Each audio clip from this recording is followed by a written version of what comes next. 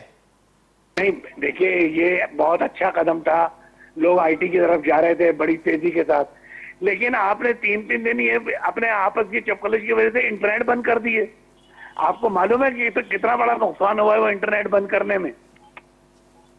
I T industry بیٹھ گئی واپس سے، جتنا آگے بڑھی تھی، بھارت تو ہم سے بہت آگے ہے، اسی کی دیکھا بھالی میں ہم نے یہ کام شروع کیا تھا۔ صحیح۔ لیکن جب ہم یعنی اسٹیپ لیا ہم نے اور آگے بڑھے تو فوری طور سے ٹانگیں کھینچ لی گئیں، انٹرنیٹ بند کر دیا۔ یہ دنیا میں کہاں ہوتا ہے کہ بھئی آپ انٹرنیٹ بند کر دیں تاکہ آپ کے مخالفین کی کوئی خبر سوشل میڈیا پہ نہ جا سکے؟ یہ تو کوئی بات ہی نہیں ہوئی۔ صحیح۔ اچھا، اس کے علاوہ ایک توانائی کے منصوبے کے حوالے سے بھی بات چیت ہوتی ہے کہ گیس جو ہے ملک کے پاس اب کمی ہوتی جا رہی ہے, ظاہر ہے ہمیں درآمد کرنی پڑے گی. اس حوالے سے پڑوسی ممالک سے بھی بات چیت ہوئی, جس طرح قازقستان یا ایران سے گیس لینے کے حوالے سے پیش رفت ہوئی تھی, مگر وہ معاملہ وہاں کا وہاں رہا پڑا ہے. مگر بجلی جو ہے کوئلے پر تقریباً کوئی سندھ میں 3200 میگا واٹ بن رہی ہے, اس کے بعد ونڈ انرجی جو ہے اس سے بھی 2000 کے قریب جو ہے وہ میگا واٹ بجلی بن رہی ہے. تو یہ اتنی جو انڈکٹ ہوئی ہے بجلی, اس کے باوجود بھی یہ بجلی کا معاملہ کیوں حل نہیں ہو رہا, اور گیس کے حوالے سے پیش رفت کیوں نہیں ہو رہی؟ میں کراچی میں تو خاص طور سے میں کہتا ہوں کہ الیکٹرک جو ہے وہ بہت بڑا وائٹ ایلیفینٹ ہے. یعنی سارے مسئلے مسائل جو ہیں یہ کہ الیکٹرک نے پیدا کیے ہوئے ہیں. جب تک اس کو لگام نہیں ڈالی جائے گی, ایک ڈسٹریبیوشن نہیں, کم سے کم 4 ڈسٹریبیوٹر یہاں پہ ہونے چاہیے صحیح کہ الیکٹرک کے ٹکر کے اوپر 3 اور آئیں, تو پھر آپ دیکھیے گا کہ یہاں کیا حال ہوگا. آپ کو یاد ہے پہلے جب شروع یہ موبائل فون آیا تھا 13 روپے پر منٹ, اس زمانے کے 13 روپے پر منٹ ہوتے تھے, لیکن جب اور کمپنیاں آئیں تو کیا ہوا, 1 روپے پر منٹ ہو گئی. تو اسی طرح سے جب تک مقابلہ بازی نہیں ہوگی اس وقت تک کہیں بھی کوئی سوٹیبل کام نہیں ہو سکتا. آپ نے اس وائٹ ایلیفینٹ کو پوری کھلی چھوٹ دے رکھی ہے. آج 60 روپے اور 70 روپے کے اوپر یونٹ چلا گیا ہے. اس کے اوپر کہاں سے آدمی بارے میں لے کر آئے گا اپنی چیزیں؟ دنیا میں اور بھی تو ملک ہیں. آپ یہ سوچئے واگا سے اس طرف کیا کتنے پیسوں میں ڈالر مل رہا ہے, ہمارے یہاں کتنے پیسے میں مل رہا ہے. واگا سے اس طرف ذرا سی 4 میل اندر چلے جائے تو آپ کو کس ریٹ کے اوپر پیٹرول مل رہا ہے, یہاں کس ریٹ پہ پیٹرول مل رہا ہے, وہاں پہ بجلی کیا ریٹ ہے, ہمارے یہاں کیا ریٹ ہے. تو ہم کس کو بیچیں وہ مال جو ہمیں مہنگا پڑے گا؟ صحیح. اچھا فرپور صاحب, اگر دیکھا جائے مجموعی طرح سے تو صنعت کار بھی پریشان ہے, عام آدمی بھی پریشان ہے, مگر حکومتیں جو ہیں وہ اپنا کام کرتی رہتی ہیں. بس یہی کہا جاتا ہے کہ مسائل حل کرنے کی کوشش کی جا رہی ہے, مگر مسائل ہیں کہ حل ہونے کا نام ہی نہیں لے رہے. تو پھر یہ تمام مسائل کس طرح حل ہوں گے؟ پاکستان کو کیسے آگے لے جائیں گے؟ کمپٹیشن میں ہم کمپیٹ نہیں کر سکتے, ہمارے پاس بجلی میسر نہیں, گیس میسر نہیں, اور بجٹ آ رہا ہے اس میں ہماری تجاویز کو سنا نہیں جاتا. تو پھر کیا کہیں گے کہ کیا ہونا چاہیے, کس طرح بہتری ممکن ہے؟ کہ میں یہ سمجھتا ہوں کہ پاکستان جو ہے اللہ رب العالمین نے جنت کے ٹکڑوں میں سے ایک ٹکڑا بنایا. سارے موسم ہیں, دریا ہیں, باغات ہیں, اپنا پہاڑ ہیں, چاروں موسم ہیں, سب چیز اللہ نے یہاں دیے. نیتیں صحیح نہیں ہیں. نیتیں جس دن صحیح ہو گئی ہم دینے والے ملک ہوں گے, لینے والے ملک نہیں ہوں گے. اچھا فرپور صاحب, وہ تو ہے, مگر اب اس مسئلے کا سولوشن حکومت کو کیا تجویز دیں گے کہ کیا کریں کہ تاکہ ہم آگے بڑھ سکیں؟ کیونکہ ہم نے مایوس نہیں ہونا, ہم نے آگے بھی بڑھنا ہے. ظاہر ہے ہمارا مستقبل ہے, ہمارے بچے ہیں, اس پورے ملک کو آگے لے جانا ہے, اس مشکل صورتحال سے نکلنا ہے. تو کیسے نکلا جائے؟ بھائی اس کے اندر سب سے بڑی چیز یہ ہے کہ آپ عوام کو وزن دیں, عوام کو یعنی اپنے برابری کا درجہ دیں, ان کے ساتھ بیٹھیں, ان کے ساتھ مشاورت کریں, اپنی پریشانیاں عوام کو بتائیں, عوام اس کا بہتر حل دے دیں گے آپ کو. شمی فرپور صاحب,